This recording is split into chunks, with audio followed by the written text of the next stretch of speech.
ஆக இப்படி 10 பேருக்கும் 10 விதமா பதில் சொன்னது மூலமா ஹஸ்ரத் அலி அவர்கள் அறிவு தான் செல்வத்தை விட சிறந்தது அப்படிங்கிறதுக்கு 10 காரணங்களை சுட்டி காட்டியிருக்கார். அந்த அறிஞர் 10 பேர் கேட்ட ஒரே கேள்விக்கு 10 பதில் சொன்னார்.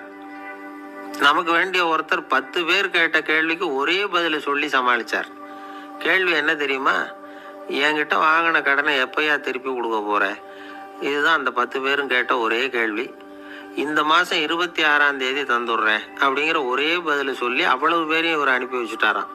எல்லாரும் போனதுக்கு அப்புறம் இவரை தனியாக கூப்பிட்டு கேட்டிருக்கிறாங்க. அது என்ன சார் கணக்கு, 26ஆம் தேதி அன்னைக்கு என்ன அதிசயம் நடக்க போகுது அப்படின்னு கேட்டிருக்காங்க. அதிசயம் அன்னைக்கு இல்லை, அதுக்கு முத நாளே நடக்க போகுதுன்னாராம். விவரமாக சொல்லுங்கன்னு இருக்காங்க. வேற ஒன்றும் இல்லைங்க, 26ஆம் தேதி தானே எல்லாரையும் வர சொல்லியிருக்கிறேன், அதுக்கு முத நாளே நான் புறப்பட்டு தலைமறைவாயிட போகிறேன் அப்படின்னாராம்.